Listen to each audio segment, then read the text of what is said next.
Savez-vous ce qu'est l'effet Rothko ? Il s'agit de supposer que si quelque chose paraît simple, sa réalisation a forcément été facile, que n'importe qui pourrait le faire. Quand je mange un falafel, que j'observe les batteries antimissiles dégommer les bombes iraniennes ou que je vois un athlète israélien remporter une médaille, irrémédiablement, l'effet Rothko joue sa petite musique.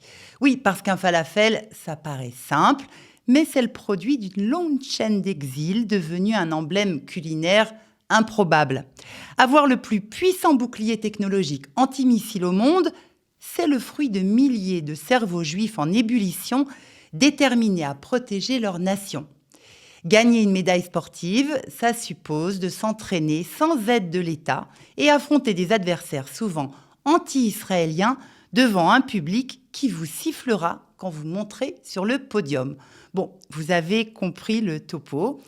Alors, tout récemment, lorsque le président iranien Massoud Pezeshkian a publiquement reconnu que les missiles israéliens sont plus nombreux, plus puissants, plus précis, plus faciles à déployer, je le cite, j'ai reconnu dans mon absence de surprise ce fameux effet Rothko. Après tout, de bons avions, des pilotes surdoués, le soutien des USA, et voilà, le tour est joué, n'est-ce pas ?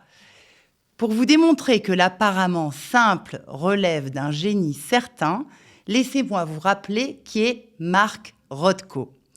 Né en 1903 à Dvinsk, dans l'Empire russe, aujourd'hui en Lettonie, Marcus Rothkowitz est le benjamin d'une famille juive de 4 enfants, fils du pharmacien de la ville.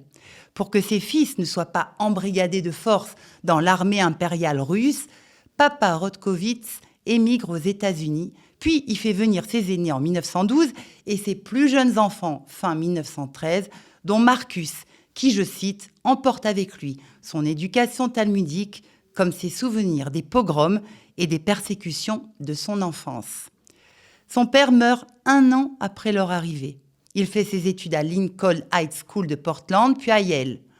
En 1929, il devient professeur de dessin pour enfants, se marie en 1932, puis fonde en 1934 l'Artists Union de New York. En 1940, il adopte le nom anglicisé de Mark Rothko, 2 ans après avoir pris la nationalité américaine. La carrière de Rothko démarre en 1950 et s'envole dans les années 60. Alors, qu'est-ce qui caractérise son œuvre ? Sa technique est celle dite du all-over, utilisation de toute la surface de la toile, et son style est qualifié de color-field, champ de couleurs. Ce qui semble simple est en réalité complexe. Les œuvres de Rothko n'offrent pas qu'une sensation rétinienne, mais intellectuelle, voire spirituelle. L'artiste nous invite à plonger dans une couleur diffuse, parfois faite de différentes couches de couleurs superposées, qui peut être oppressante, joyeuse ou mystique. Aucun de ces titres n'est figuratif, laissant le spectateur libre de son interprétation. Rêverie, contemplation religieuse, extase méditative, ivresse colorée, les œuvres de Rothko s'imposent d'elles-mêmes et absorbent entièrement. Le regard est happé par les grands aplats de couleurs, sans qu'il soit possible d'identifier clairement d'où provient l'émotion visuelle créée par le pinceau du peintre américain. Mark Rothko a sciemment détourné l'angle de perception. Pour lui, il s'agit de voir et non plus de comprendre. Et c'est bien plus complexe que l'on ne peut l'imaginer. Un peu comme Israël, qui accumule les performances sans paraître peiné au labeur. Et pourtant, il y en a du travail, du talent, des pans d'histoire, de la foi, des rêves, des espoirs et de la grandeur derrière tout ça.